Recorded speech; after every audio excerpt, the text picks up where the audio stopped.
Variables क्या होते हैं, हम कैसे डिक्लेयर करते हैं, ठीक है?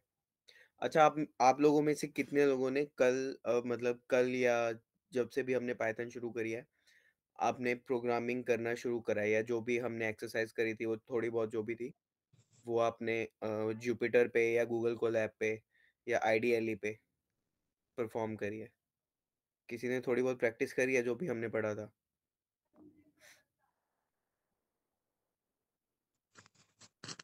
किसी ने नहीं करा? बहुत अच्छा।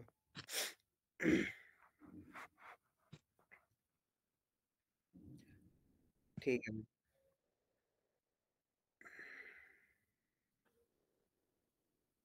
ओके।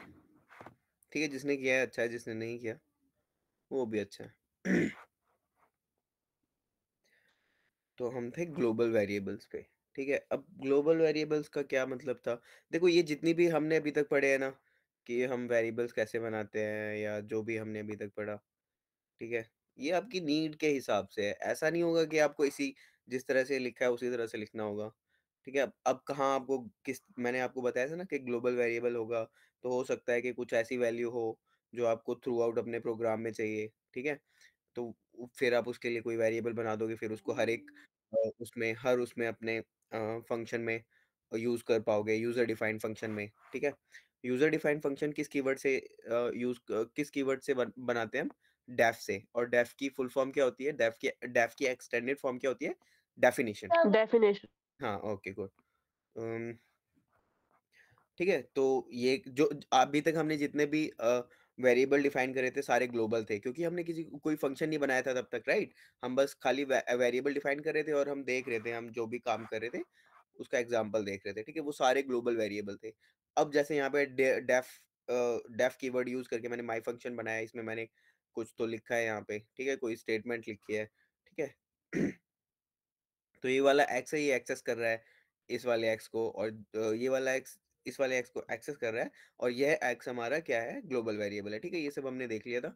फिर हमने ये देखा था कि अगर हम सेम वेरिएबल को अगर ग्लोबल ग्लोबल बना दें और उसी सेम वेरिएबल को हम किसी फंक्शन में डिफाइन करें, तो अगर हम देखो with in the function printf function लिखेंगे, ठीक है? अगर देखो ये डेफ फंक्शन बनाया मैंने माय माय फंक्शन के अंदर, और माय फंक्शन के अंदर मैंने ये एक्स वेरिएबल बना के इसमें फैंटास्टिक इसकी वैल्यू डाल दी फैंटास्टिक, ठीक है? और यहाँ पे मैंने एक्स की वैल्यू दी है ऑसम। तो ये किस वाले वेरिएबल को पिक करेगा? ये लोकल वेरिएबल को पिक करेगा, ठीक है? अब ये देखो, ये एक्स वेरिएबल किसके लिए लोकल है? इस वाले फंक्शन के लिए। याद रखना, ठीक है? जो मैं बोल रहा हूँ उसको ध्यान से सुनना। ये एक्स वाला वेरिएबल इस वाले फंक्शन के लिए, इस वाले यूज़र डिफाइंड फंक्शन के लिए लोकल है, ठीक है? तो ये प्रिंट करेगा, ये वाली प्रिंट स्टेटमेंट इस वाले एक्स को प्रिंट करेगी, ठीक है? और ये वाली print statement Python is x इस वाले एक्स को प्रिंट करेगी, ठीक है? द ग्लोबल कीवर्ड, ठीक है? फिर हमने ग्लोबल कीवर्ड देखा था कि अगर हमको विद इन द सपोज़ करो ऐसा हो गया कि बात आपने ना कोड लिखते-लिखते आपके पास ऐसा ऐसा टाइम आया कि आपको ना अपने किसी फंक्शन में डिफाइंड वेरिएबल को ग्लोबल करना पड़ा। मतलब उसको उसकी ज़रूरत पड़ी और भी जगह पे, मतलब दूसरे फंक्शंस में, ठीक है? तो जब अब हम मॉडिफिकेशन, रेक्टिफिकेशन करते हैं ना, तो हो सकता है कि तब आपको करना पड़े कि आपको जो आपने किसी फंक्शन में कोई वेरिएबल बनाया था, उसको आपको दूसरे फंक्शंस में यूज़ करना है।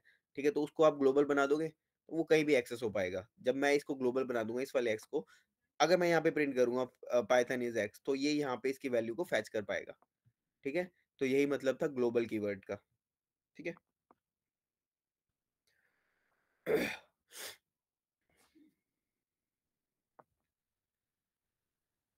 अब आता है भाई, to change the value of a global variable inside a function, refer to the variable by using the global keyword. ठीक है? अब क्या होता है? देखो, सपोज़ करो अगर हमारे पास ऐसी सिचुएशन है, ठीक है? कि हमने एक वेरिएबल है, ये तो ग्लोबल है ही एक्स, ठीक है? अब हमने अपने एक जो हमने यूज़र डिफाइंड फंक्शन बनाया था, उसमें जो वेरिएबल को ग्लोबल बनाया हुआ है, ठीक है? अब क्या होगा कि हमें ये देखना है कि ये जब हम ये प्रिंट एक्स करेंगे, ठीक है? देखो यहाँ पे अगर प्रिंट एक्स करेंगे, तो ये इस वाले एक्स को लेगा, ठीक है? या इस वाले एक्स को लेगा, ठीक है? अब देखो यहाँ पे ना इसने इसने किसको लिया? Python is Python is Python is fantastic. Fanta second fantastic को लिया। ऐसा क्यों लिया कि कोई बता सकता है? मैंने कल एक वर्ड बोला था, कल एक लाइन बोली थी, जो जो मतलब बिल्कुल अ, न्यूली डिफाइंड होगा ना, देखो, कै आपका आपका जो कंपाइलर होगा वो कैसे कैसे कोड को रीड करेगा, पहले इस लाइन को रीड करेगा, ऐसे ही तो करेगा ना, ठीक है? फिर इस लाइन को रीड करेगा, ठीक है? फिर इस लाइन को रीड करेगा, फिर इस लाइन को रीड करेगा, ठीक है? जै पहली बार तो उसने इस एक्स को रीड करा, ठीक है? तब यहाँ पे वैल्यू क्या थी? x is equals to awesome. As soon as your compiler gets to this point ना, जैसे ही आपका कंपाइलर यहाँ पे पहुँचेगा, तो वो x की वैल्यू को क्या करेगा? As a as a fantastic fetch करेगा, ठीक है? तो ये वाली जो इन्फॉर्मेशन थी, वो इस वाली इन्फॉर्मेशन से अपडेट हो जाएगी। तो जो हमारे पास टॉप मोस्ट मतलब जो न्यूएस्ट वो है x की वैल्यू, वो क्या है? फैंटास्टिक। इसीलिए ये पाइथन जो पाइथन इज़ x क्या प्रिंट कर रहा है? Python is fantastic. समझ में आया ना? हाँ या ना बोलो, तभी आगे करूँगा। Yes sir. बस एक ही को समझ में आया, बाकियों को नहीं आया? Yes sir. Yes, sir. ठीक है? मैं एक और प्रिंट फंक्शन लिखता हूँ, देखो यहाँ पे। यहीं पे, यहीं ये सपोज़ करो मैंने ना, यहाँ पे एक प्रिंटफ फंक्शन और लिखा, P-R-I-N-T प्रिंट, एक और प्रिंट स्टेटमेंट दे दी, ठीक है मैंने? प्रिंट मैं सिंपल एक्स ही लिख देता हूँ। मैं ये बाकी सब नहीं लिख रहा, मैंने प्रिंट एक्स लिख दिया, ठीक है? अब ये किसको प्रिंट करेगा भाई? ये फैंटास्टिक ही प्रिंट करेगा, देखना ध्यान से। पाइथन इज़ पहले आएगा फैंटास्टिक, फिर आएगा पाइथन इज़ फैंटास्टिक। यही आना चाहिए। देखो, यही है ना? पहले आया फैंटास्टिक, फिर आया पाइथन इज़ फैंटास्टिक, ठीक है? अब अगर देखो, अब अगर मैं यहाँ पे प्रिंट फंक्शन यूज़ करता हूँ, P-R-I-N-T print parenthesis within the parenthesis I am about to write x, ठीक है? I have written x। अब ये वाली प्रिंट स्टेटमेंट क्या प्रिंट करेगी? अब कौन बताएगा मुझे? ऑसम ही प्रिंट करेगी। क्यों प्रिंट Awesome. करेगी? ऑसम क्यों प्रिंट करेगी? क्यों क्योंकि पहले उसने वो प्रिंट वाला हाँ, हाँ, स्टेटमेंट हाँ। कर लिया है। ठीक है, ये वाले जैसे ही देखो, पहले ये लाइन रीड करेगा आपका कंपाइलर, ठीक है? जैसे ही ये लाइन रीड करेगा, तो यहाँ से वो फेच कर लेगा कि x की वैल्यू ऑसम है। एज़ सून एज़ वो यहाँ पे पहुँचेगा ना, जैसे ही वो प्रिंट पे पहुँचेगा, तो यहाँ पे उसे पता चलेगा x को प्रिंट करना है, और अभी फिलहाल सेकंड लाइन तक प्रिंट की वैल्यू क्या है?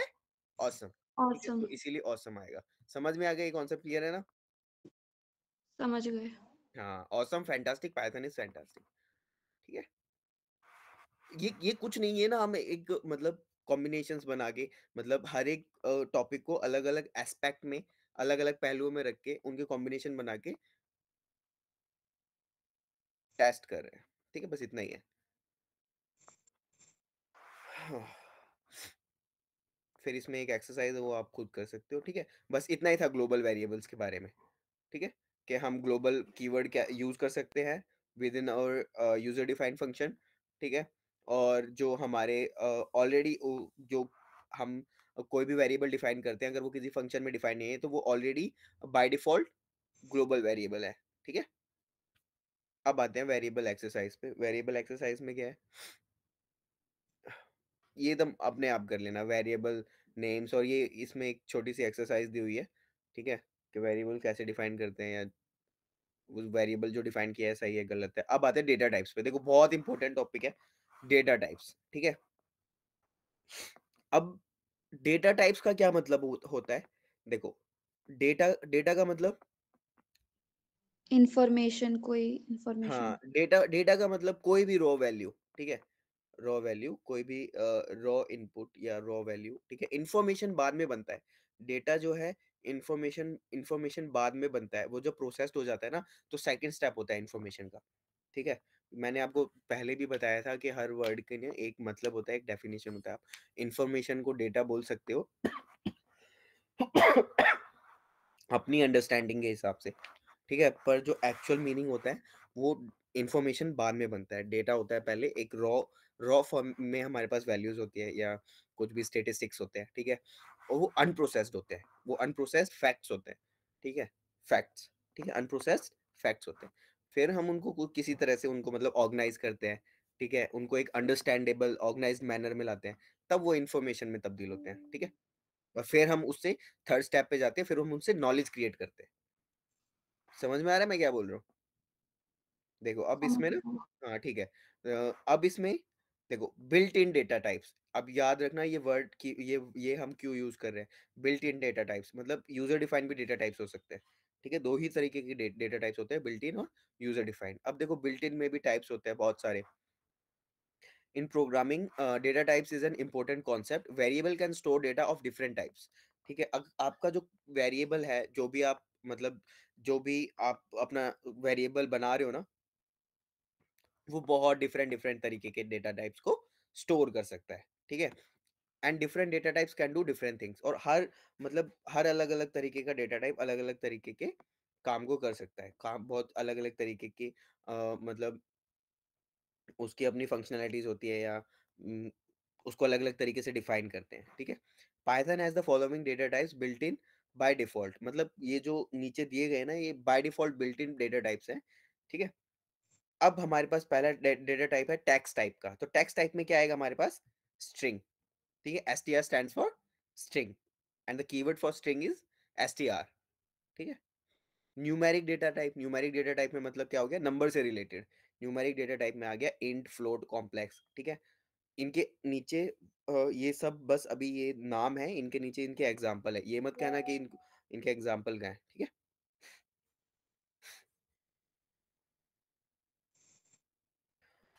अम,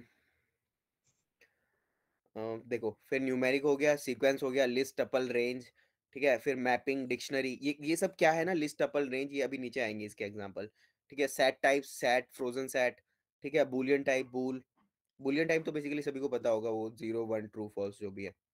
बूलियन टाइप ट्रू फॉल्स होती है ना? Binary types, bytes, byte array, memory view and none type, none type में नन टाइप ही आता है, मतलब कोई टाइप नहीं है उसका, ठीक है? जो भी वेरिएबल आप बना रहे हो, अगर उसको आप नन टाइप से डिफाइन करोगे तो इसका मतलब है कि वो किसी भी डेटा टाइप से रिलेट नहीं करता। तो यही कुछ डेटा टाइप्स है जो आपके पाइथन में आते हैं, ठीक है? String, int, float, complex, list, tuple, range, dictionary, set, frozen set, boolean, bytes, byte array, memory view and none type, ठीक है? और इनको इन वाले नेम से कैटेगराइज किया गया है। जैसे टेक्स्ट टाइप में आते हैं स्ट्रिंग, न्यूमेरिक में ये तीनों आते हैं, सीक्वेंस में लिस्ट, टपल, रेंज आते हैं, मैपिंग में डिक्शनरी आती है, ठीक है? अब देखते हैं कि इनके एग्जाम्पल और इनका यूज, मतलब ये क्या है जो हमने पढ़। देखो स्ट्रिंग तो हमने अभी तक पढ़ा, सबने पता है, हम स्ट्रिंग उसमें डबल कोट्स में या सिंगल कोट्स में लिख रहे थे, ठीक है? इंट भी पता है हमें, ठीक है? कोई भी माइनस प्लस का नंबर वो इंट होता है। फ्लोट पता है हमें, फ्लोट होता है जो हमारी डेसिमल वैल्यूज होती है। कॉम्प्लेक्स भी लगभग सभी को पता ही है, कॉम्प्लेक्स वैल्यू होती है एक रियल नंबर प्लस उसके साथ followed by a imaginary number, ठीक है? जिसको नहीं पता आगे पता चल जाएगा कि कॉम्प्लेक्स नंबर क्या होता है, ठीक है? मैथ्स में अलग होता है, इसमें अलग तरीके से लिखा गया, रिप्रेजेंट किया गया है कॉम्प्लेक्स नंबर को, ठीक है? Sequence, list, tuple, range, dictionary, ये सब अभी हमें पता चल जाएगा, ठीक है? गेटिंग द डेटा टाइप हमने पढ़ा था, टाइप फंक्शन से हम क्या पता करते हैं? जब हम जब हम कास्टिंग नहीं करते। कास्टिंग का क्या मतलब होता है? जब हम किसी भी वेरिएबल का टाइप डिफाइन नहीं करते हैं, ठीक है? तो टाइप फंक्शन से हम उसको फेच करते हैं कि इसका टाइप क्या है एक्चुअली। जैसे यहाँ पे एक छोटा-सा फंक्शन लिखा है, x equals to 5 print type x। देखो इसमें क्या आएगा? इसमें टाइप टाइप आ जाएगा, क्लास है इसकी इंट। ये जो हमारा x है ये इंट टाइप का है। मैं यहाँ पे देखो ये लिख देता हूँ 5.0। अब मैं इसको रन करूँगा तो क्या आएगा भाई? क्या आना चाहिए? फ्लोट फ्लोट फ्लोट आएगा, ऑब्वियसली फ्लोट आएगा, ठीक है? फ्लोट आ गया, ठीक है? अब मैं इसको यहाँ पे लिख देता हूँ 5J। अब क्या आएगा? कॉम्प्लेक्स अब कॉम्प्लेक्स आएगा, ठीक है? कॉम्प्लेक्स आ गया।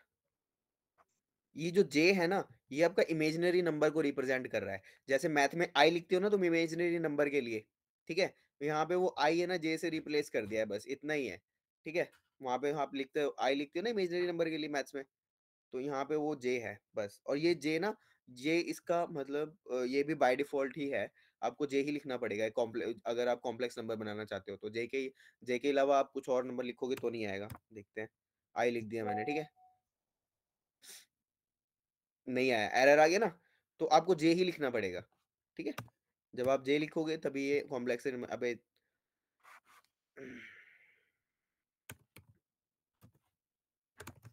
हुँ, हुँ।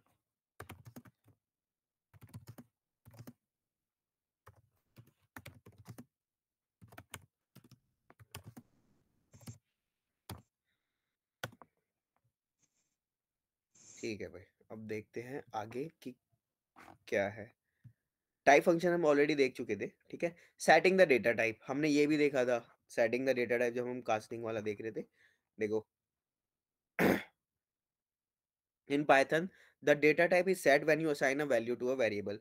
देखो ये पाइथन में सबसे हमारा ना, पाइथन इतनी डायनामिक क्यों है, इतनी अच्छी मतलब इतना मतलब अंडरस्टैंडेबल और इतना इजी क्यों है, सबसे बड़ी बात यही है कि हम है ना उसमें बार बार हमें बहुत सारी चीजें करने की जरूरत नहीं पड़ती। जैसे आपने कोई वेरिएबल बनाया, उसमें वैल्यू डाल दी, ठीक है? बस वो अपने आप ही डेटा टाइप उसको पुट उसका डेटा टाइप अपने आप अंडरस्टैंड कर लेगा। आपको ऐसा लिखने की ज़रूरत नहीं है that x then equals to string, फिर स्ट्रिंग में आप वैल्यू डालोगे हेलो वर्ल्ड, नहीं। आप सिर्फ एक्स डालो, एक्स एक्स लिख के उसके आगे उसकी वैल्यू डाल दो, वो अपने आप कंसीडर कर लेगा कि वो स्ट्रिंग है। देखो ये सब ट्राई करते हैं, एक्स इक्वल्स टू स्ट्रिंग, ठीक है? आ गया x is string hello world, x को प्रिंट करा, ये वाले प्रोग्राम से क्या हुआ, एक्स प्रिंट हुआ, ठीक है? X is hello world, display x, print x, तो एक्स आ गया hello world. Display the data of x, the data type of x, and we are getting the type of x and which is string, right? तो यहाँ पे print type ये वाला print आपका hello world print करेगा क्योंकि x की value print कर रहा है। यहाँ पे हमने प्रिंट टाइप ऑफ एक्स दिया है, तो यहाँ पे टाइप ऑफ एक्स स्ट्रिंग आ रहा है, ठीक है? ऐसे ही यहाँ पे x की वैल्यू 20 होगी, तो देखो ये इंट आएगा, 2.5 होगी, फ्लोट आएगा। देखो कॉम्प्लेक्स नंबर 1 1j होगी तो कॉम्प्लेक्स आएगा, ठीक है? ये 20.5 फ्लोट देगा। अब देखो भाई, यहाँ से नया वाला सिस्टम शुरू होता है, ये लिस्ट देगा। अब याद रखना, देखो लिस्ट हम कैसे डिफाइन कर रहे हैं? हमने लिस्ट के लिए हमारे 3 तरीके के स्पेशल सिंबल्स को यूज़ किया है। First is this one, which one is this? This bracket is called square bracket. Then we complex. have then we have this special symbol. This is called double quote, and the last one is comma. ठीक है? अब ये क्या कर रहा है? यहाँ पे हमने अपने 3 एलिमेंट्स लिए, ठीक है? 3 एंट्रीज लिए। 3 एंट्रीज को हमने कैसे डिफाइन करा है लिस्ट में? पहले हमने एक 1 मिनट भाई।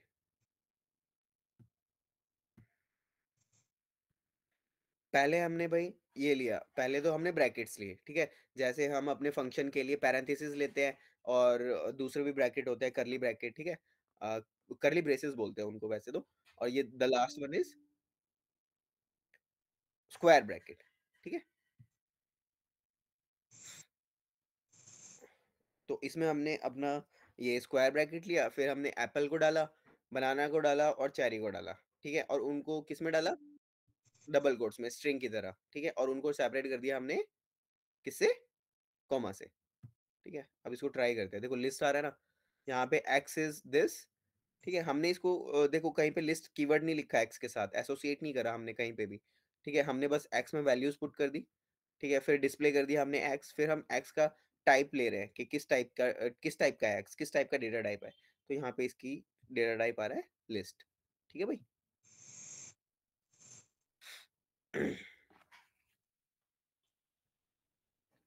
याद रखना लिस्ट को हम कैसे डिफाइन करते हैं। फिर आ गया टपल, ठीक है भाई? अब टपल के साथ क्या है?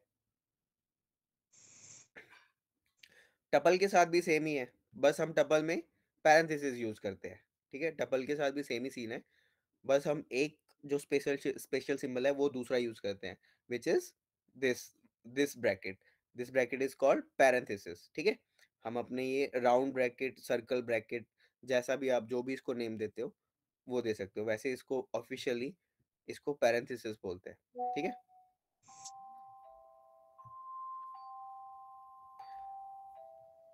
अब इसको रन करके देखते हैं। देखो, एक्स में हमने इसको डिफाइन कर दिया, ठीक है? अभी हम इनमें ना मैनिपुलेशन भी से देखेंगे कि टपल में और ये लिस्ट में मैनिपुलेशन कैसे करते हैं, और इनकी डेफिनेशन वगैरह सब देखेंगे आगे, ठीक है? बस ये देख लो कि टपल या लिस्ट हम कैसे डिफाइन करते हैं और किस तरीके के स्पेशल सिंबल यूज़ होते हैं इसमें, ठीक है? तो इस तरीके से हम टपल यूज़ करते हैं, ठीक है? display x, print x. So x has got printed over here. Then we are getting the data type of x, which is nothing but tuple, right? ठीक है? तो इस तरीके से हम टपल को डिफाइन करते हैं। लिस्ट हो गया, टपल हो गया, ठीक है?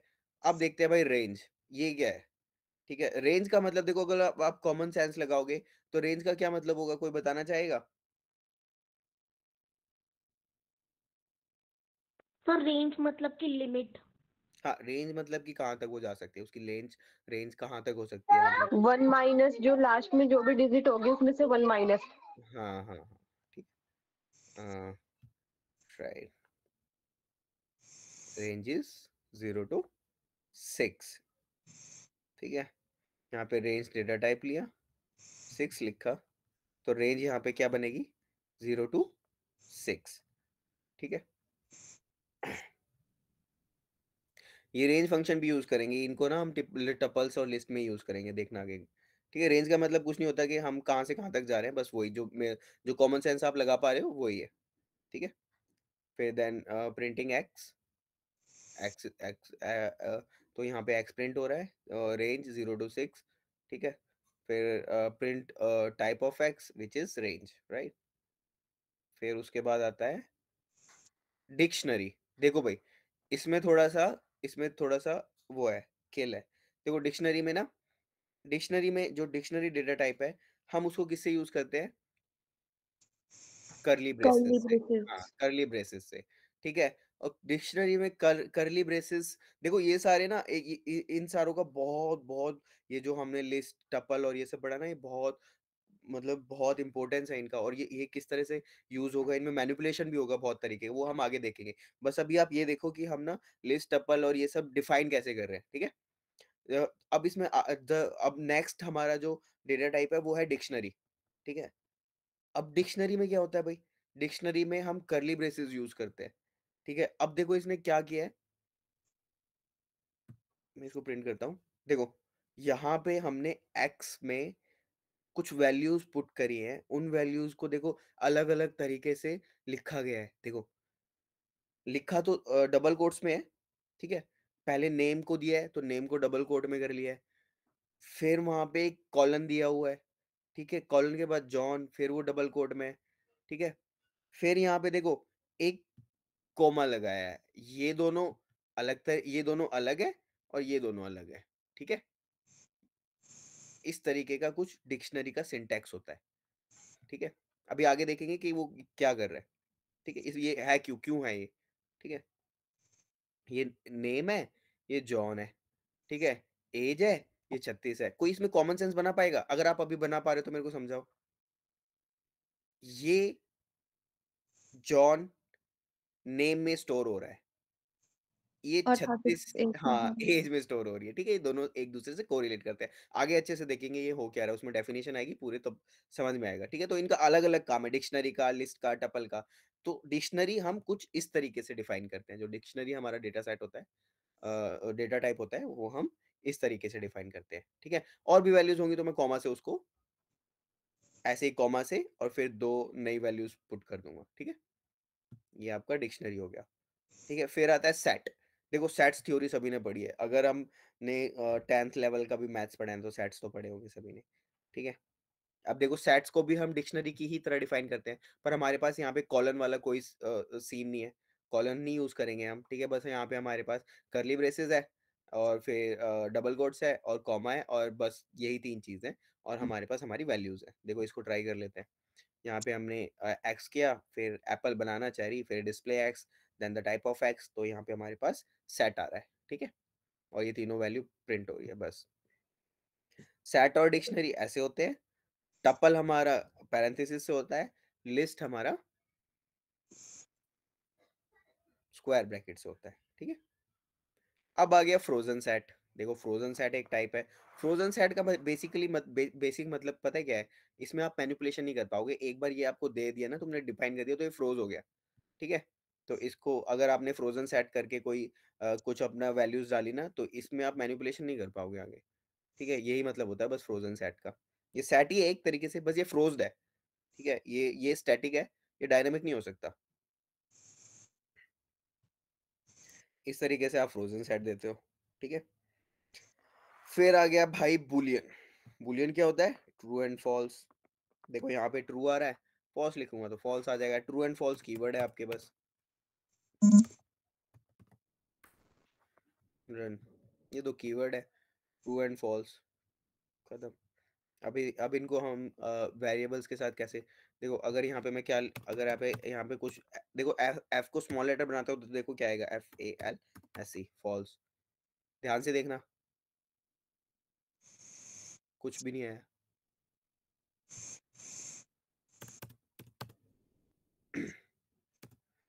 क्योंकि ये केस सेंसिटिव है और हमको फॉल्स को एफ को अपर केस ही बनाना पड़ेगा, मतलब उसको कैपिटल लेटर में ही लिखना पड़ेगा, FALSE, फॉल्स, ठीक है, वो तभी काम करेगा।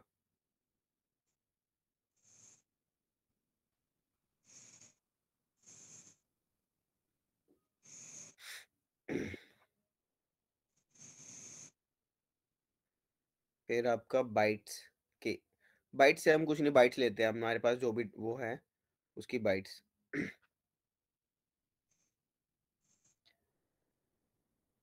ठीक है, प्रिंट एक्स,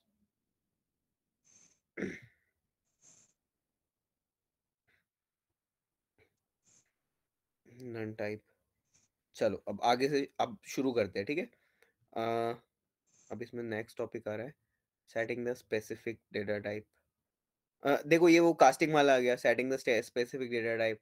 ठीक है, यहाँ पे हमने जब हेलो वर्ल्ड लिखा था, देखो यहाँ पे हेलो वर्ल्ड लिखा था ऊपर, तो हमने डेटा टाइप नहीं दिया था क्योंकि हमें ज़रूरत ही नहीं है। पाइथन क्या करता है, ऑटोमेटिकली डेटा टाइप डिफाइन कर देता है। जैसे ही आप मतलब अपने वेरिएबल में वैल्यू डालोगे वो अंडरस्टैंड कर लेगा कि इसका डेटा टाइप क्या है।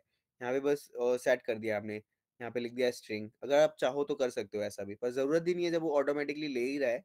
ठीक है, पाइथन अंडरस्टैंड कर सकता है कि किस तरीके का डेटा हमारे पास आ रहा है, इनपुट में आ रहा है, तो हमें क्या ज़रूरत है। ठीक है, करना चाहो तो कर सकते हो। Int, float, complex, list, tuple, range, ठीक है, ये सब,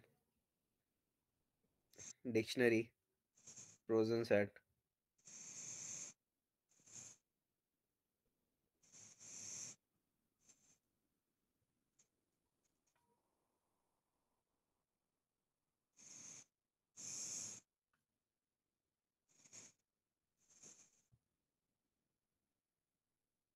देखो भाई यहाँ पे एक थोड़ा सा डिफरेंस है। जब हमने लिस्ट को यहाँ पे कास्टिंग करी है लिस्ट की, ठीक है, जब हमने अपना डेटा टाइप लिस्ट लिखा है, तो हमने ना पैरेंथेसिस का यूज़ करा है, ठीक है, कास्टिंग करते वक्त। जब हम कास्टिंग नहीं कर रहे थे, जब हमने डेटा टाइप नहीं दिया था, तब हम किसका यूज़ कर रहे थे, कोई स्क्वायर बताए। ब्रैकेट्स का। हाँ, स्क्वायर का यूज़ कर रहे थे, तो ठीक है, ये थोड़ी ध्यान में रखना, ये ऐसे करके शिफ्ट, किधर है यहाँ स्क्वायर, और ये भी एक स्क्वायर है, ठीक है। अब हम कास्टिंग नहीं कर रहे थे तो हमने इसका यूज़ किया था, अब आना तो चाहिए। ठीक है, देखो ऐसे करके, ठीक है, अगर मैं इसके साथ लिस्ट यूज़ करूँगा तो आएगा, देखो नहीं आएगा।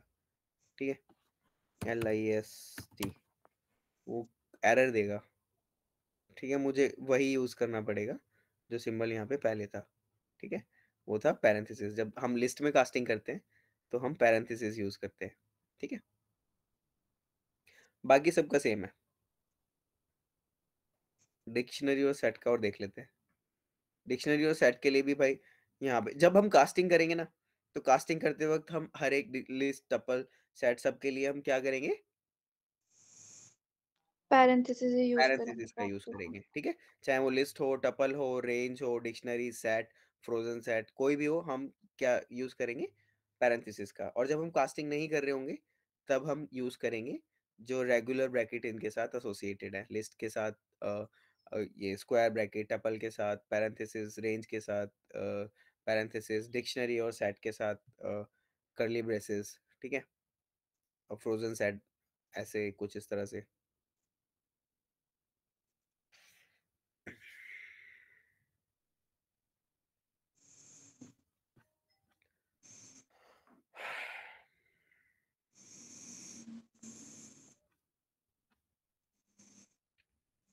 इसके बाद कुछ एक्सरसाइज है, ये आप खुद करना।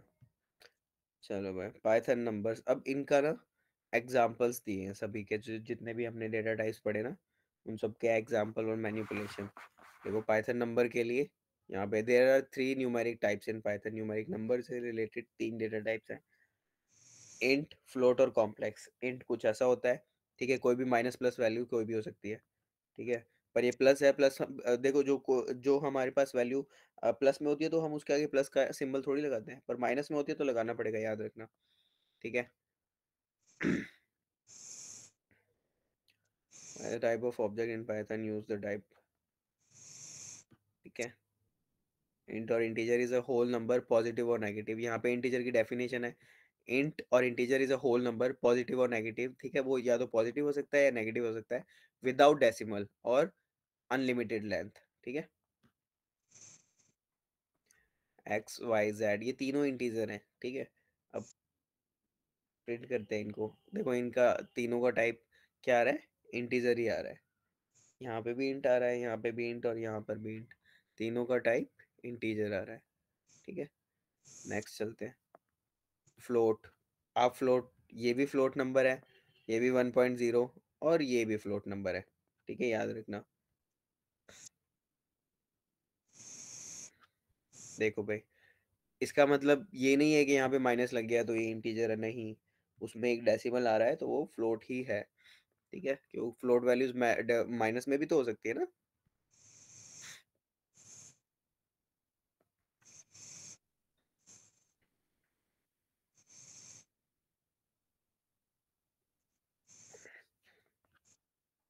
देखो float can also be scientific number with an e to indicate the power of 10। देखो यहाँ पे हमने e लिखा है, e3 मतलब 35 कितनी बार 10 से मल्टीप्लाई हो रहा है, 10 टाइम्स। ठीक है, तो ये 35,000 कुछ है। ठीक है, ऐसे 12e4 हम कैपिटल ई भी लिख सकते हैं और स्मॉल लेटर ई भी लिख सकते हैं, दोनों वैलिड है। ठीक है, देखते हैं इसको। देखो ये क्या आ रहा है, फ्लोट फ्लोट फ्लोट, ये हम इसको इस तरीके से भी लिख सकते हैं। ठीक है,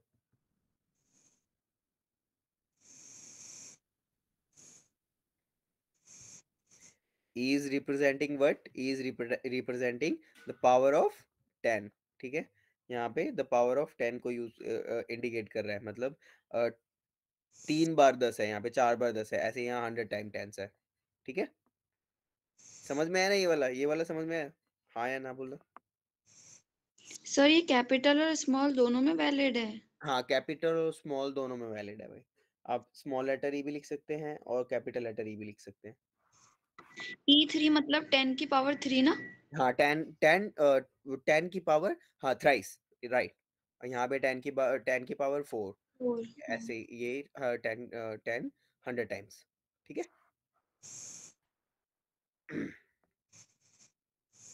ठीक है भाई, कॉम्प्लेक्स नंबर देखो, इसको ध्यान से देखना। कॉम्प्लेक्स नंबर्स इसकी जरूरत है ना तब पड़ेगी जब आपको बहुत ही लेंदी लंबे लंबे वो चाहिए होंगे नंबर्स, नहीं तो इतनी ज्यादा जरूरत पड़ती नहीं है, पर जब पड़ेगी तो प्रैक्टिकल करोगे तो आ भी जाएगा।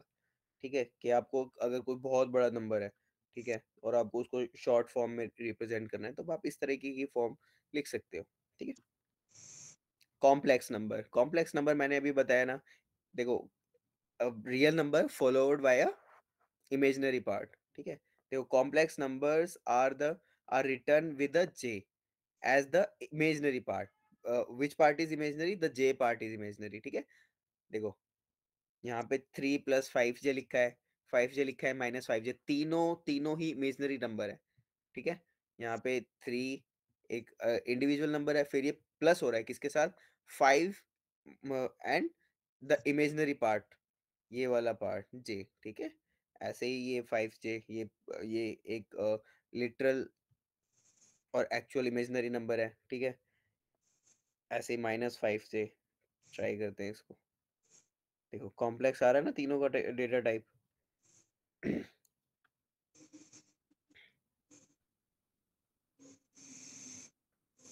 मैथ्स में हम आई लिखते हैं बस इसकी जगह पे। ठीक है, पर यहाँ पे जो इमेजिनरी पार्ट है, ठीक है, उसको हम क्या लिखेंगे, जे, और जे से ही डिनोट होगा। जे की जगह मैं कुछ भी लिख दूं यहाँ पे, देखो कुछ भी लिखूं, ओ लिखूं, ठीक है, नहीं आएगा, कुछ भी नहीं आएगा। मैं यहाँ पे पी लिख देता हूँ, ठीक है, यहाँ पे लिख देता हूँ, चलो मैथ वाला ही लिख देता हूँ आई, एरर आ जाएगा, नहीं आएगा, कुछ भी नहीं आएगा। देखा कितने सारे एरर आ गए, तो हमें इमेजिनरी पार्ट के लिए जे ही लिखना पड़ेगा। ये इसका प्री डिफाइंड या बाय डिफॉल्ट सेट वो है लेटर। कि इमेजिनरी पार्ट आप जैसे ही डिफाइन करोगे, ठीक है? इसकी भी ज़रूरत आपको नहीं ही पड़ेगी, ना के बराबर पड़ेगी, ठीक है? जब क्योंकि रियल वर्ल्ड में हमारे पास कोई इमेजिनरी नंबर ही नहीं है। ये सिर्फ़ थ्योरेटिकल मैथ्स की उसमें थ्योरी में इन्वॉल्व होता है, ठीक है? इसकी ज़रूरत भी नहीं पड़ती। Type conversion. अब टाइप कन्वर्जन से क्या मतलब है भाई देखो, टाइप कन्वर्जन का क्या मतलब हुआ कि हम ना किसी टाइप को कन्वर्ट कर रहे हैं किसी दूसरे टाइप में, मतलब किसी एक पर्टिकुलर डेटा टाइप को इंट को फ्लोट में कन्वर्ट कर रहे हैं, फ्लोट को इंट में कन्वर्ट कर रहे हैं, या कॉम्प्लेक्स नंबर में कन्वर्ट कर रहे हैं, ठीक है? एक दूसरे को एक दूसरे में कन्वर्ट कर रहे हैं। किसको? डेटा टाइप को। देखो, convert from one type two another. देखो, यहाँ पे ये ध्यान से देखना, ये किस तरीके का है? इंट। ये है फ्लोट, ये है कॉम्प्लेक्स। अब इसने क्या करा, इसको कन्वर्ट कर दिया इंट टू फ्लोट में, ठीक है? अगर x इंटू फ्लोट में कन्वर्ट होगा तो क्या आएगा भाई? कोई थोड़ा-सा दिमाग लगा के मेरे को, वो 1.0। 1.0 आएगा, ठीक है? 1.0 ये व अगर हम 1 को उसमें डेसिमल में ये फ्लोट वैल्यू में कन्वर्ट करेंगे तो सिंपली उसके साथ क्या आ जाएगा? 1.0, ठीक है? ऐसे ही सेकंड देखो भाई, convert from float to integer, मतलब फ्लोट टू इंटीजर, हमारे पास फ्लोट वैल्यू यहाँ पे क्या है? y की है। अब हम इसका टाइप कन्वर्जन कर रहे हैं, मतलब डेटा टाइप को कन्वर्ट कर रहे हैं। अब हमें ये फ्लोट वैल्यू में नहीं चाहिए, अब हमें ये किस में चाहिए? इंट इंट में चाहिए। तो देखो यहाँ पे क्या करा इसने, सिंपली y को इंट डिफाइन कर दिया। अगर y को इंट डिफाइन करेंगे तो यहाँ पे जो ये पॉइंट के बाद की वैल्यू है ना, ये नेग्लेक्ट हो जाएगी, सिर्फ 2 प्रिंट होगा। अब मेरी बात ध्यान से सुनना, और जो मैं बोल रहा हूँ वो देखना कि आउटपुट में आ रहा है नहीं आ रहा। यहाँ पे होगा 1.0, यहाँ पे सिर्फ 2 प्रिंट होगा, और ये कॉम्प्लेक्स नंबर है, कॉम्प्लेक्स को किस में कन्वर्ट किया है? Convert from int to complex. देखो, convert from int to complex. अब देखो, इंट को कॉम्प्लेक्स में कन्वर्ट करा है, ठीक है? इसके साथ जे जे जुड़ जाएगा भाई, 1 जे हो जाएगा बस, ठीक है? Print ABC type. देखो अब इसको करते हैं भाई, क्या होगा इसके साथ? देखो, आ गया ना? ये रहा। 1 का आ गया 1.0, ठीक है? 2 के साथ 0.8 था तो 2 का सिर्फ 2 आया क्योंकि हमने उसको इंट कन्वर्ट कर दिया, ठीक है? ऐसे ही जो हमारे पास जो 1 था उसको इमेजिनरी करा तो उसके साथ जे पार्ट एसोसिएट हो गया, 1 प्लस 0 जे, ठीक है? सर यदि -3 पॉइंट समथिंग हुआ तो -3 आंसर आएगा। करके देख लेते हैं, ठीक है? हम्म,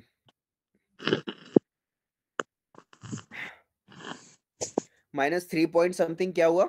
अब दोबारा से अपना बोलो कि -3 पॉइंट समथिंग क्या बोल रहे थे आप? -3.4 ले लेते हैं, तो यदि हम -3.4 लेते हैं, ठीक है? तो वो फ्लोट हुआ, ठीक है? उसके बाद उसको हम किस में कन्वर्ट कर रहे हैं? इंटीजर में इंटीजर में, तो -3 आएगा खाली, -3, हाँ। सिर्फ -3 आएगा। देखो, इसमें कंफ्यूज होने की जरूरत नहीं है। अगर आपके पास कोई सिंबल आ रहा है आगे माइनस या प्लस का, तो वैल्यू पे फर्क नहीं पड़ेगा, ठीक है? वो बस जैसे ही आप उसको किसी दूसरे डेटा टाइप में कन्वर्ट करोगे तो उस डेटा टाइप के हिसाब से आपको आंसर दे देगा, दैट्स इट। और जब हम फ्लोट टू इंटीजर करते हैं ना, बस ये एक थोड़ी सी याद रखने वाली बात है, तो वो हमारे डेसिमल के बाद वाला नंबर वो क्या हो जाता है? नेग्लेक्ट हो जाता है, और सिर्फ जो लेफ्ट हैंड साइड वाला पार्ट है डेसिमल से, जो लिटरल नंबर है वो प्रिंट हो जाता है, ठीक है?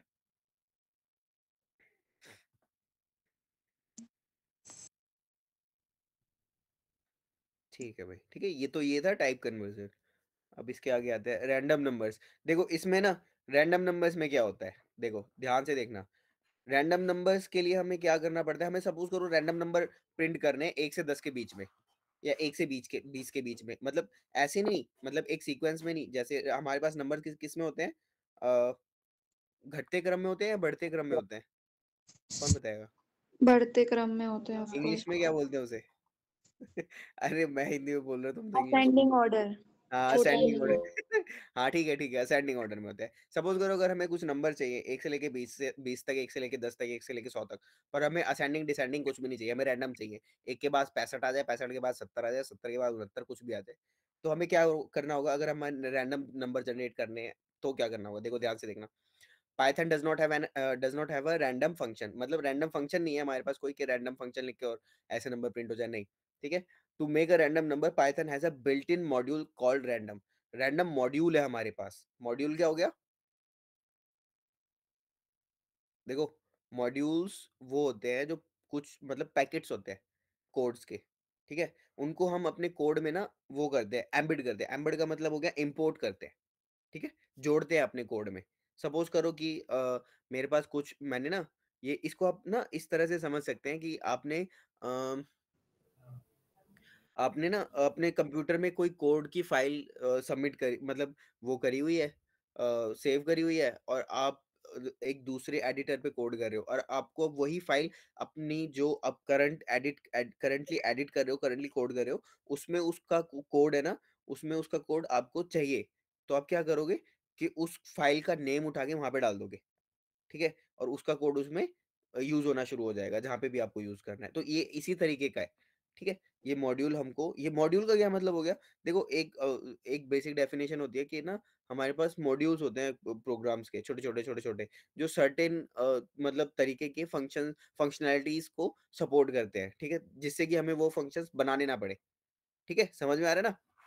तो रैंडम हमारे पास एक मतलब रैंडम एक एस्पेक्ट था कि हम रैंडम तरीके से भी नंबर लिखना चाहते हैं, तो हमने उसका एक मॉड्यूल बना दिया, सेट ऑफ कोड्स बना दिया और उसको स्टोर कर दिया, ठीक है? पाइथन की लाइब्रेरी में, ठीक है? पाइथन की लाइब्रेरी में अब ये मॉड्यूल स्टोर्ड है, बस हम इसको ना इस वाले मॉड्यूल को अपने पाइथन वाले जो प्रोग्राम में हमें इसको वो करना है, इम्पोर्ट करना है, एम्बेड करना है, जोड़ना है और ये काम करना शुरू कर देगा, ठीक है? तो मॉड्यूल बस इतना सा ही होता है।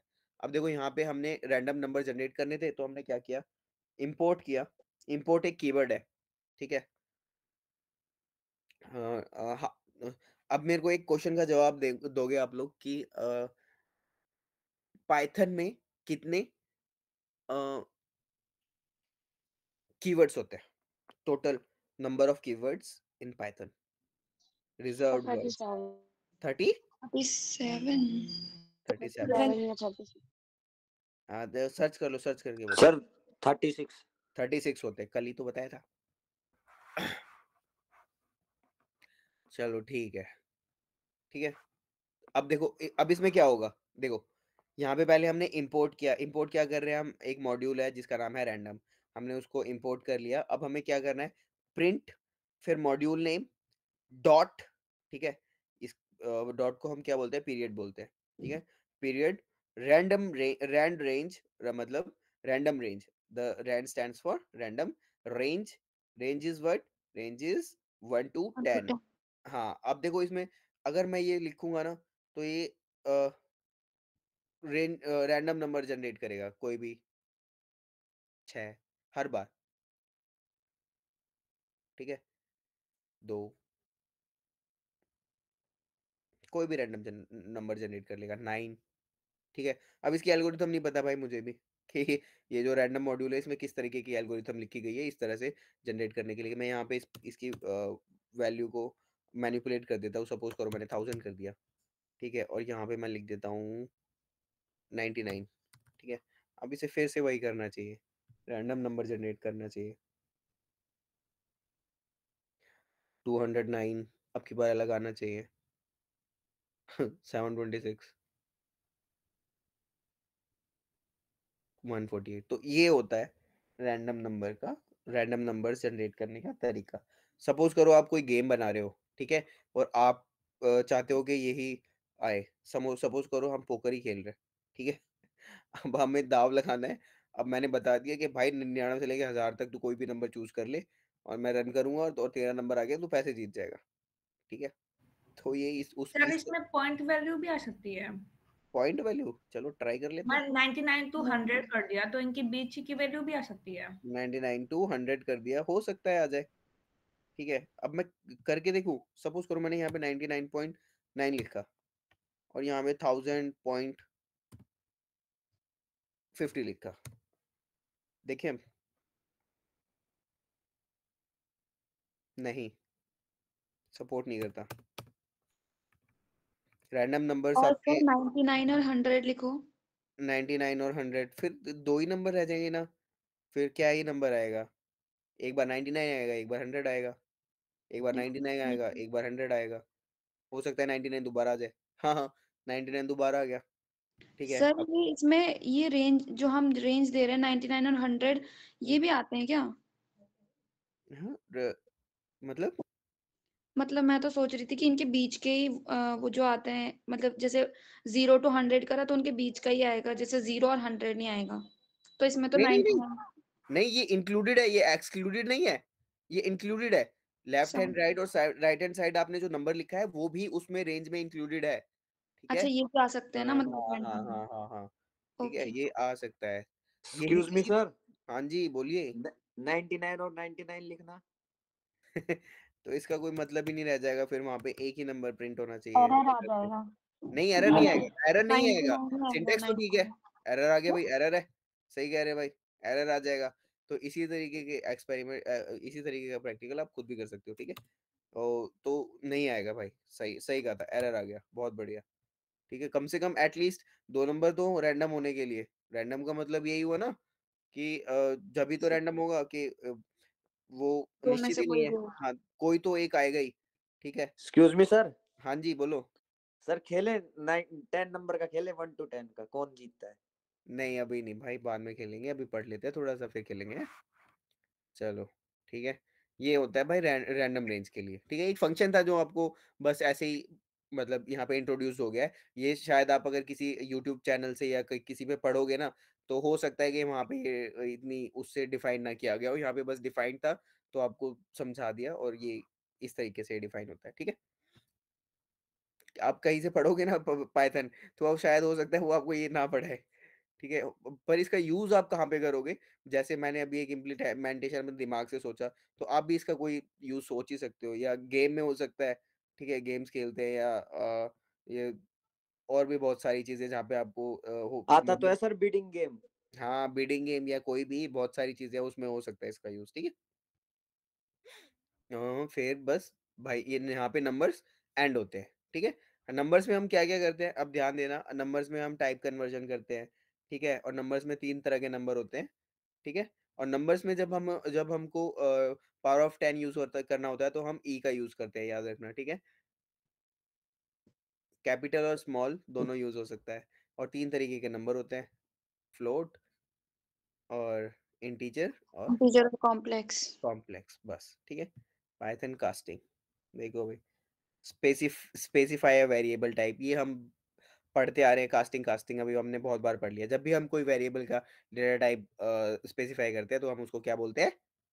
कास्टिंग, ठीक है, याद रखना। जब भी हम डेटा टाइप वो करते हैं तो हम कास्टिंग यूज करते हैं।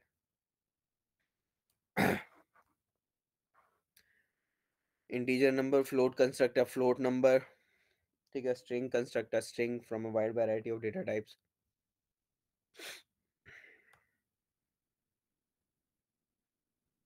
इंट, देखो जैसे ही हमने इसको इंट को, देखो इंट 1 तो 1 ही रहेगा, पर जैसे ही हमने इंटीजर 2.8 को इंटीजर बता दिया कि भाई नहीं ये इंटीजर है, तो ये क्या होगा? 2 हो जाएगा। इंट 3 ये है तो स्ट्रिंग, पर हमने जैसे ही इसको इंटीजर बता दिया तो ये क्या हो जाएगा? 3 इंट हो हो जाए। जाएगा, हाँ 3 हो जाएगा, ठीक है। ये यही होता है बस, ठीक है। ऐसे फ्लोट के साथ 1 होगा तो 1.0 हो जाएगा, 2.8 होगा तो 2.8 ही रहेगा ऑब्वियसली, 3 होगा तो 3.0 हो जाएगा, 4.2 होगा तो 4.2 ही रहेगा, ठीक है।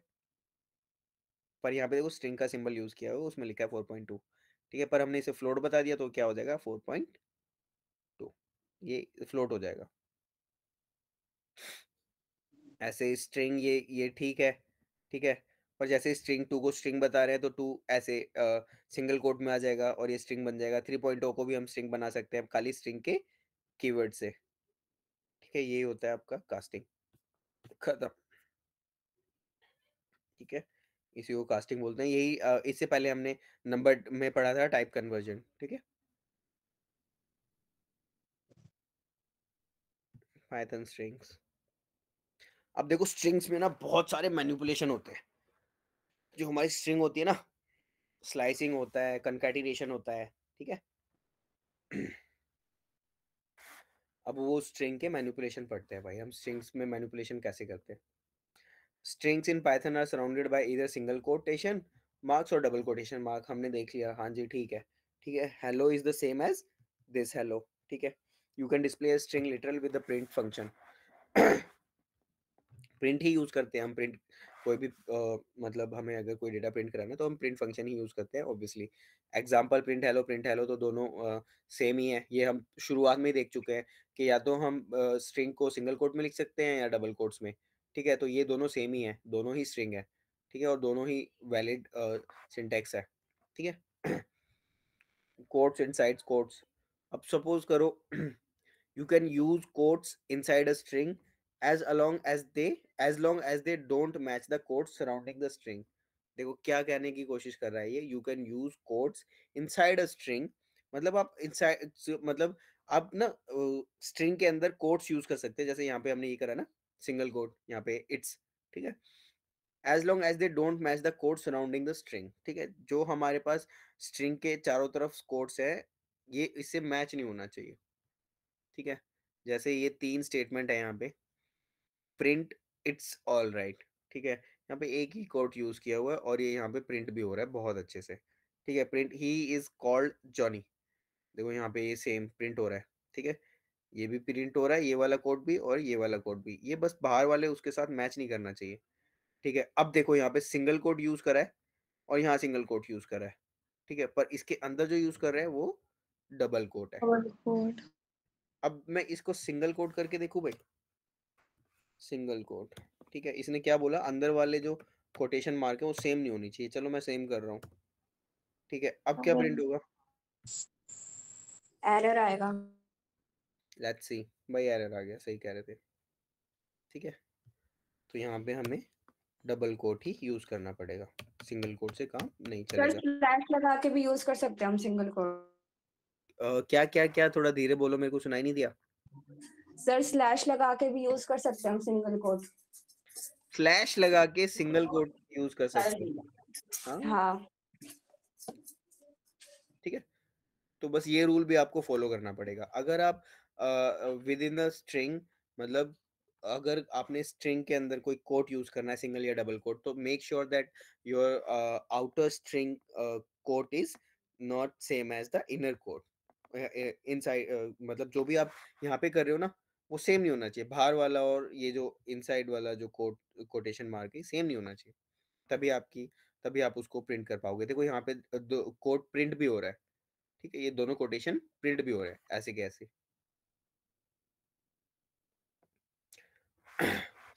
Assigning string to a variable, देखो भाई अब यहाँ पे assigning a string to a variable is done with the variable name followed by an equal sign and the string, मतलब यहाँ पे वेरिएबल नेम आएगा फिर ये equals to and then the string, ठीक है? फिर इस तरह से हम अपनी स्ट्रिंग को डिक्लेयर करते हैं, ठीक है? मल्टी लाइन स्ट्रिंग्स, अब देखो भाई you can assign a multi-line string to a variable by using 3 quotes। अब मैंने आपको शुरू में ही बताया था कि हम जो 3 कोटेशन मार्क होता है, 3 टाइम्स कोटेशन मार्क होता है, उसको हम जब तक एक वेरिएबल में असाइन नहीं करेंगे तो वो किस तरह से एक्ट करेगी। अगर सपोज करो यहाँ पे मैंने a इक्वल्स टू हटा दिया, तो ये जो पूरी ये वाली स्टेटमेंट है यहाँ से लेके यहाँ तक, ये किस तरीके की, ये किस तरह से एक्ट करेगी? कोई बताएगा मुझे? शुरुआत में बताया था मैंने, कमेंट। कमेंट्स की तरह। बहुत बढ़िया, बहुत बढ़िया, शाबाश भाई। चलो ठीक है, अब करके देख लेते हैं। अब हमें देखो, अगर हमारे पास मल्टीपल लाइन, अगर हमें स्ट्रिंग्स बनानी है तो हम क्या करेंगे, ट्रिपल कोटेशन मार्क यूज करेंगे, ठीक है? और वहां पे क्या, ये एक पैरा की तरह आ जाएगा, ठीक है? ध्यान रखना, एक पैरा की तरह आ जाएगा। अगर मैं यहाँ से ए को हटा देता हूँ, हटा दिया, ठीक है? तो ये क्या होगा, कमेंट आ जाएगा, ठीक है?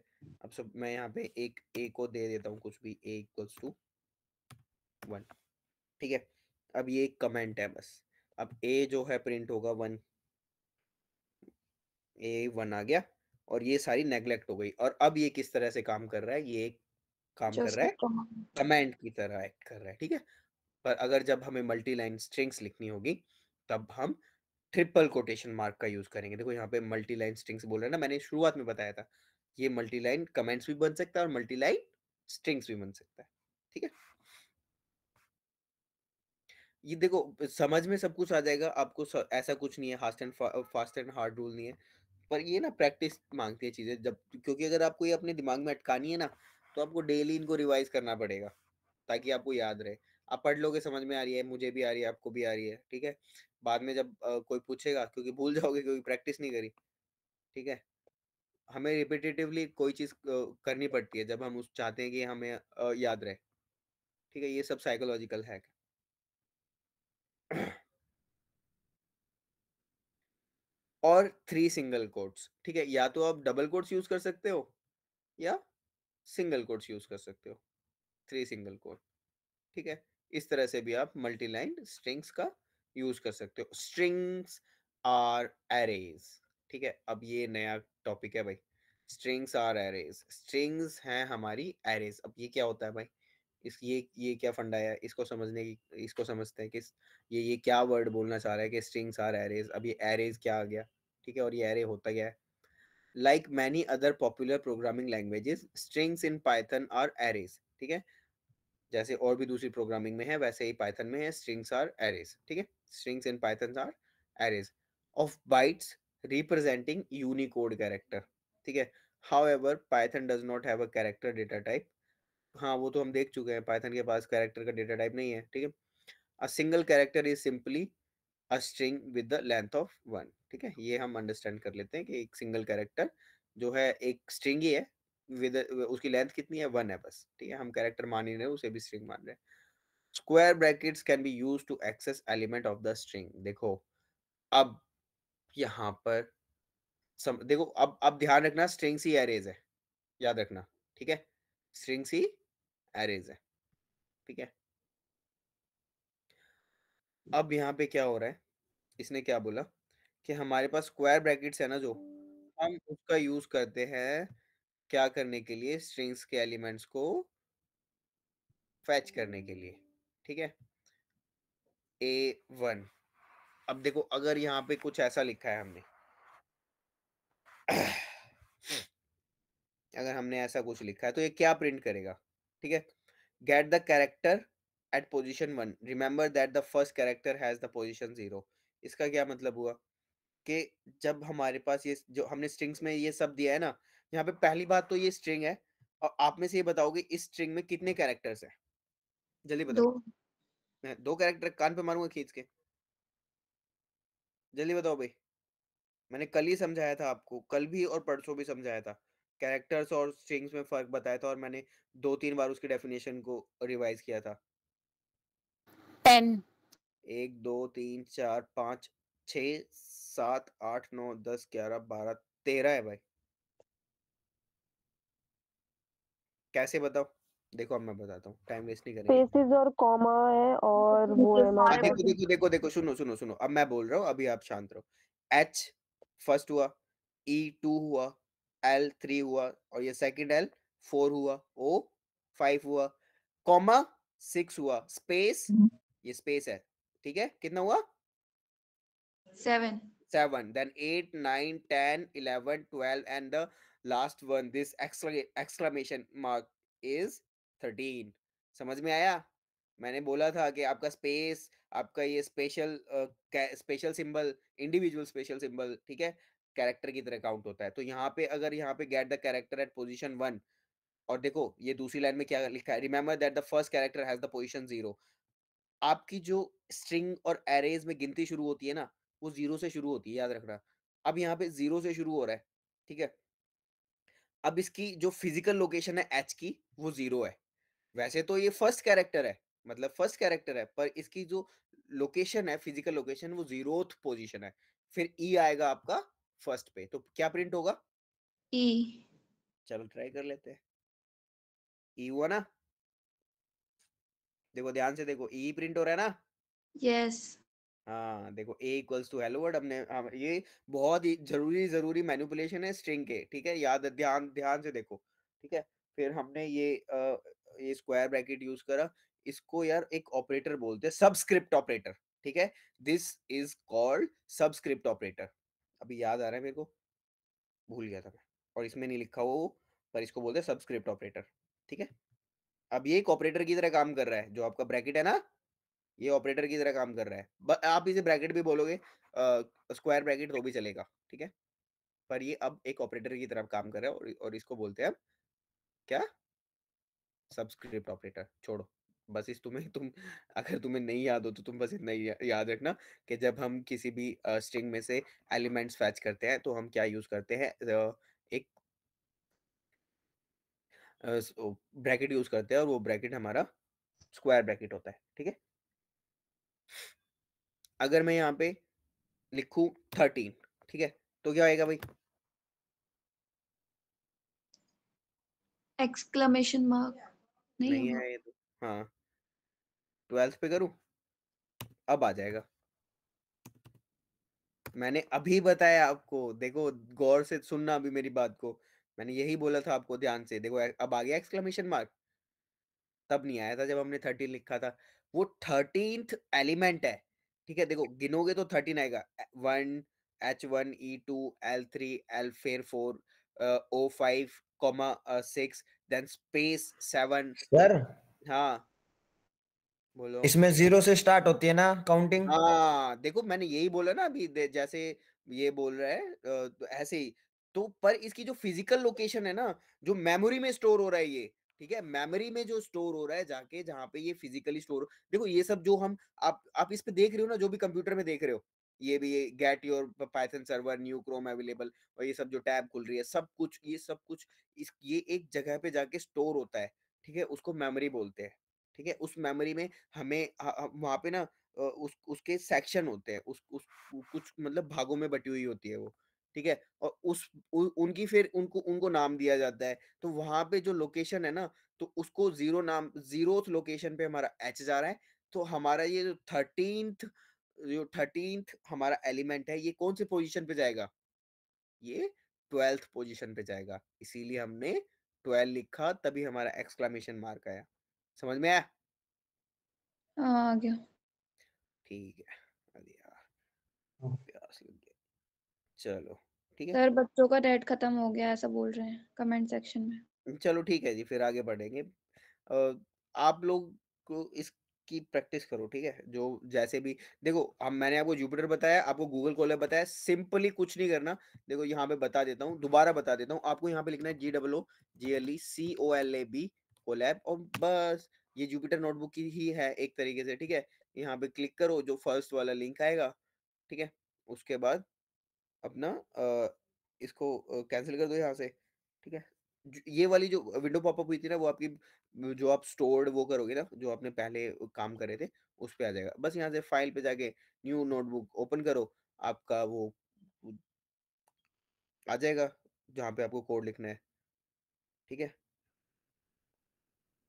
बस सिंपली बस ये ऐसे यहाँ पे एक आ गया, यहाँ पे स्टार्ट कर दो, ठीक है? और ये बाय डिफॉल्ट देखो पाइथन पाइथन का एक्सटेंशन लेके आता है अपने साथ, IPYNB। इसकी फुल फॉर्म क्या होती है भाई? पाइथन नोटबुक हाँ, आई का। इंटीग्रेटेड हाँ हाँ, ठीक है। Integrated Python notebook. हाँ, बस ये ऐसे, ठीक है? ऐसे करके आप शुरू कर सकते हो। यहाँ पे लाइन बाय लाइन अपना कोड लिखते रहो और यहाँ से देखते रहो बस। ये देखो, मैं ना तुम्हें सब कुछ नहीं पढ़ा सकता, याद रखना। और ये और 2-4 दिन की क्लास बची है। ये सब अगर कुछ सीखना होता है ना, तो हमें ना उसके उसके लिए खुद क्यूरियस होना पड़ता है, ठीक है? मैं आपको पढ़ा के ये 2 बेसिक बेसिक पढ़ा के निकल जाऊँगा। आपको अगर उसमें एडवांस करना है ना, तो उसके जो कॉम्बिनेशंस है, वो आपको खुद बना-बना के ट्राई करने पड़ेंगे। इसको थोड़ा टाइम देना पड़ेगा, और इतना टिपिकल ये है नहीं, बहुत ईज़ी लैंग्वेज है, बहुत ईज़ी, ठीक है? इसके मुकाबले तो अगर आप कुछ दूसरी लैंग्वेजेज़ है ना, जैसे मैंने शुरुआत में आपको 2-3 लैंग्वेजेज़ का नाम लिया था। जैसे आप सी पढ़ना शुरू करो, सी आपको कइयों को तो समझ में भी नहीं आएगी, ठीक है? कि क्यों ही हम इसमें हैशटैग यूज़ कर रहे हो, इंक्लूड स्टूडियो डॉट ये पे क्यों लिखे जा रहे हैं हम, ठीक है? शुरुआत में तो पल्ले ही नहीं पड़ती है वो, ठीक है? मेन फंक्शन क्यों लिख रहे हैं, क्या है इसका मतलब? तो ये उस बहुत सारी लैंग्वेजेज़ के मुकाबले पाइथन बहुत ईज़ी है। इसमें मतलब ये लगभग-लगभग हमारी इंग्लिश लैंग्वेज से मैच करती है, और बस हमें ये समझना होता है कि हमें इसमें वाक्य रचना कैसे करनी है, सिंटैक्स कैसे लिखना है, बस। हाँ, बोलिए? अटेंडेंस का वो भेज दीजिए, नेट खत्म हो रहा हो हाँ, हाँ, मतलब मैं हो कर रहा हूँ, गया। कर रहा हूँ, कर रहा हूँ, कर रहा हूँ, कर रहा हूँ बेटा जी, कर रहा हूँ। 1 मिनट। ठीक है, बस मैं आपको अटेंडेंस दे देता हूँ, 1 मिनट। Full screen, full screen, window minimize, ठीक है।